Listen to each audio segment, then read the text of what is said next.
as promised, here is the Parkview Building Meeting webcast from October 7th, 2015. This is a webcast for any of our Parkview staff members who were unable to attend our meeting today, to make sure that everybody is on the same page and has the same information that was shared this afternoon. The first one being, we in our celebrations and keeping thoughts, we continue to hold Ruth Lynn Walsh and her family in our thoughts as she continues to care for her husband in his recovery, and also be taking care of her family as well. We're looking to celebrate Unity Day as well as Red Ribbon Week during the week of October 19th. That's a 4-day school week. And what we have hammered out as of our meeting today is that there will be a kickoff assembly at 8:05 on Monday, October 19th, about 15 minutes to encourage learners about what the week is going to be about, making smart, healthy choices, making sure we are aware about making healthy choices for ourselves, as well as focusing on, again, trying to keep bullying out of our schools and out of our worlds by encouraging us all to participate in Unity Day on October 21st. There'll be various dress-up days throughout the week, one of them being everybody to wear orange on Unity Day, which is again that Wednesday. I will be checking to see if possibly Officer Forrester and our new drug dog could come to Parkview for a visit during that week sometime, as well as we're looking to develop some sort of a mix-it-up activity to do with our learners, incorporating various grade levels together for that activity. On October 22nd, also of that same week, we are planning and have planned for our evacuation relocation drill to take place.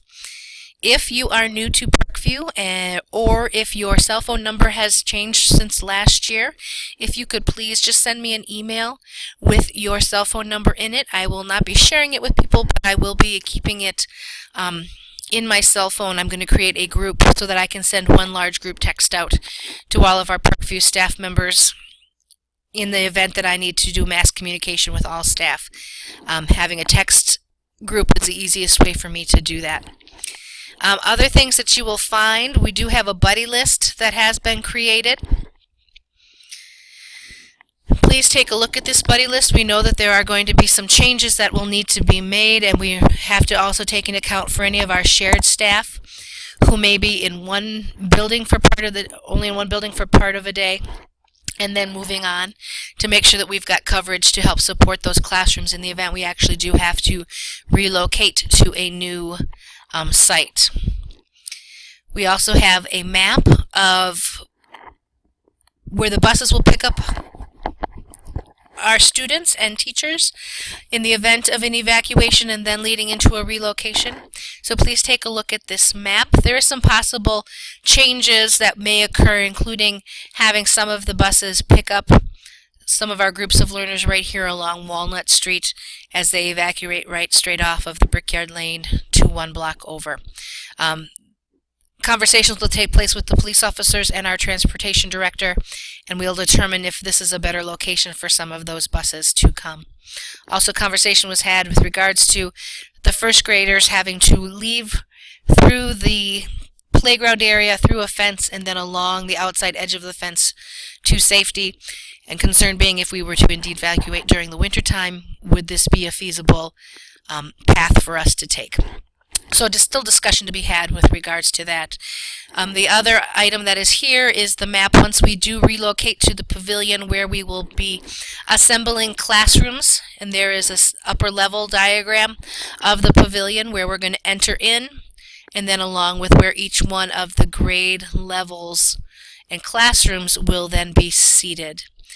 You will scroll down and you'll find a second map that shows the reunification center if we were to be bringing parents back together again with their learners from this site, where the parents would enter, where they would check in, and then we would have runner teams who would be going upstairs to pick the learners up and bring them down and reunifying them with their families.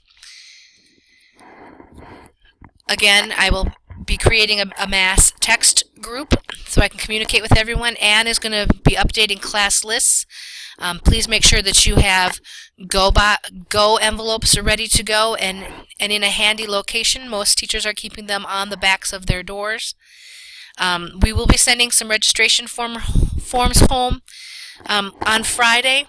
These forms are specifically going to be asking for who will be those emergency individuals who would be able to pick up learners if there indeed was an emergency that required us to be off campus or had to be do some reunifying, and making sure then that we've got everybody being picked up by the correct people.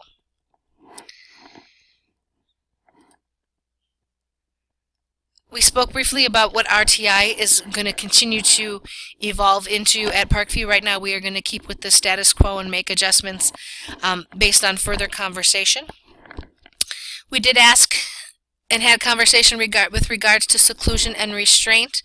This link will take you to a PowerPoint on seclusion and restraint that was created by the Department of Public Instruction that's used here. Please take a look at this PowerPoint. Again, it reviews the definition of seclusion restraint and what our protocol needs to be if we do have a scenario that requires us to seclude a learner or to restrain a learner. The other thing you'll find at the end of this PowerPoint is a link to where you can find the form. If there is ever a situation where we do have a learner who needs to be secluded or needs to be restrained, there is a document that needs to be completed for each one of those events.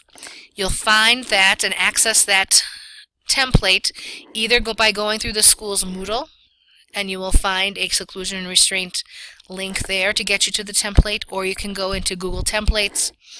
It was created within the school district's templates, and you should be able to locate it there. With that being said, this is also time to have conversation with regards to who is going to be needing refresher courses with nonviolent crisis intervention and who is in need of some full training. And I will be going back to the admin team to find out specifically what they are looking for in terms of just keeping a crisis team trained, or if there are other individuals that they would like to have trained, knowing that we now have trainers within the district. There were some comments regarding copiers. There's some things we'll talk to Sue and Ann about, if we can put a staple option on the main screen. Again, steps on how we want to cancel jobs, stop jobs that are currently in place or that we've sent to the copier but we need to stop.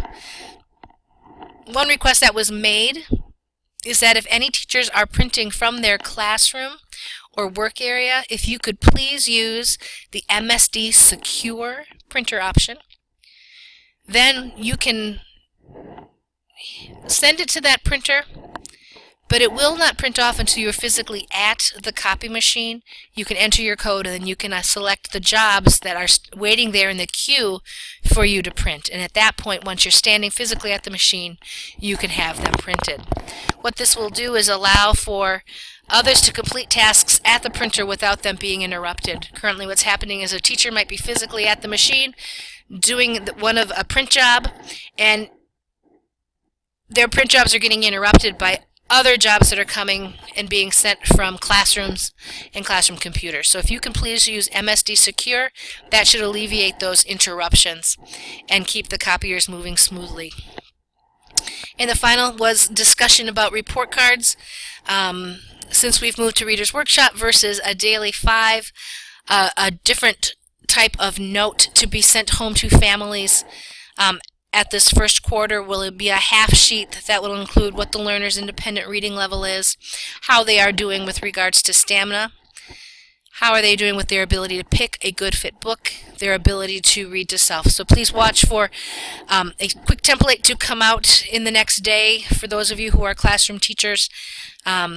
Make any adjustments to it or give any suggestions to it so we can have that ready for you to be sending in report cards in just a couple of weeks. And finally, we've got parent-teacher conferences coming up tomorrow evening as well as next Thursday. Please make sure that if you are a classroom teacher, you should have your MAPS data ready to share with families.